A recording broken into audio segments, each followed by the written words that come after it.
awraabu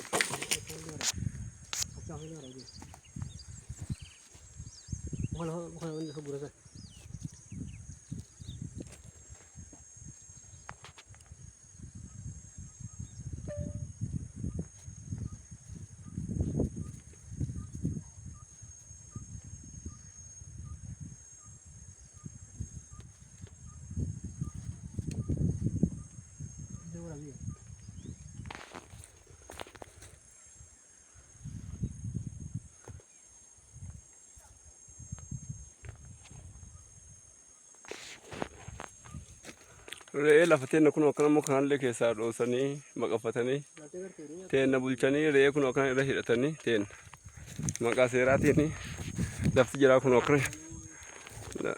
jiraa kun akkana jirti namni kun mataan gara bosonaatiin kun lafti safarri akkana jira wanni illee kun akkana asillee gara hundaan kana kun lafa kan jirtu teen akkana jirti. Numa qabusun ati nu sababani Ahmad watan fa kuno mukan le jira kuno kaddo fate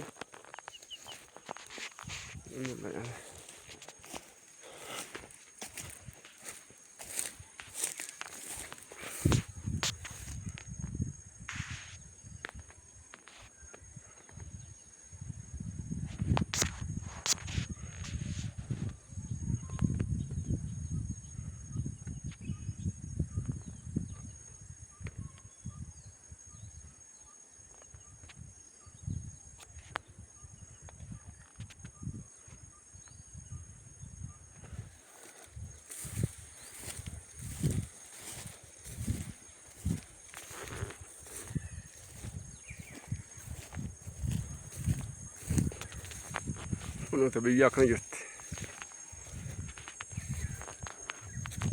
teen akkana jirti teen kuno tabaddaa tana teen bineensa keessa gala tanaa kuno gubballeen kun midhaantu jira teen baddatu jira maqaa diinummaa waan harargee ta'eefi waan nu jenne buliitiin nu gabbadii jechuuf akka nu godhani kana seerriin jira. Seera iyyannaa jechaafi biyya seerri jiru namni dubuun qabu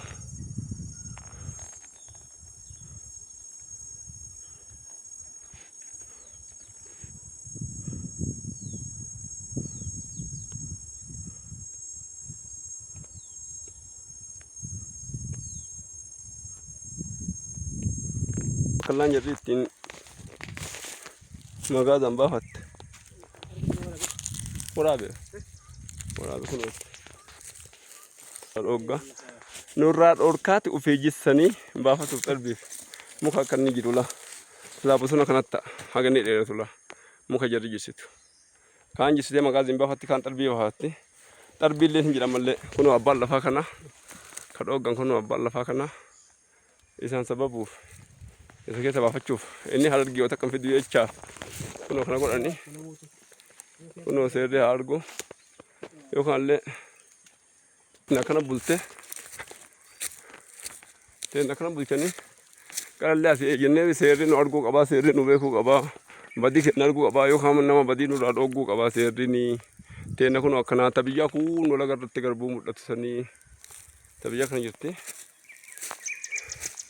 kana amma nu mootummaan nu godhe hin jennu nama dhuunfaatittu kana nu godhe muka jarri keessaa jirsitu kuno nu nama dhuunfaatti kana nu godhe hin jennu nama dhuunfaatti kana nu godhe seeraa miti seerri nu beekuu qabaa seerri ka harargeen jedhu arsin jedhu garii galtisiin jedhu seerri namni inni adabu nama yakka hojjete qofaa yakka yoo hojjanne itti gaafatamuu qaba seerri jalaan baanu nu ammoo seerra dhaabbanne lafa lagaan hin qoodamne hidhoon hin qoodamne lafa dhiiga keenyaan qixxee namaa qonnee bitanne akan angoon nu lallatuuf gadheef warri garoota zoonii walii galee akkana godhee Abdul Qaadir Guyyee hajjii badhaasooti kun Useen Fatoo da'oo godhatte kan nu goote kun oola eeyyama kennaan dhala osoo nu arrabsan muka kana akkanatti as keessaa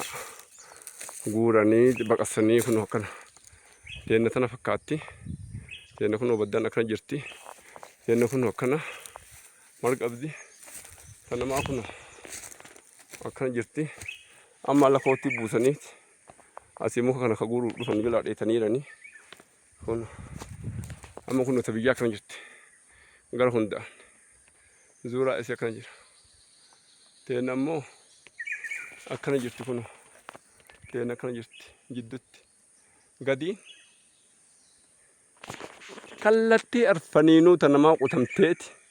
Teenna bosona wanna jedhaniiti gadoodhaaf nu gabbartu malee jedhanii 25,000 nurraa nyaatanii. Gizee wayii ammallee 10,000 nurraa nyaatanii 2,200 namni nu waliin bulu nama waan nu jenne godhee nama waan nu kenni jenneen kenne nama atti dhiira nuun jedhee miilan nu jige bichatti as keessa bulaa. Seera gandaa dhattanii gandi kaa dhufee achi isin bulchu laallaa. Yookaan illee admaasiin murraa maaqabeessira kennaa. Jedhanii akka nu sodaachanii nama mul'uun ijaaraa deemanii nu ammoo nama ijaaraa deemuu hin dhaqqabnu dalagattoo jirra. Seerri dhufee bakka kana dhufee nu laaluu qaba jenna. Dhiifama waliin kabaja waliin mirgi nama kamiitu akka eeggamu akka eessiftan isin gaafannaa. Mangistiin keenya qaraa kana beekee jijjiirama kana fidee jijjiiramee bakka hunda wal gahuu qaba. Ammallee akka duriitti jira jechuun barbaada. Galatooma.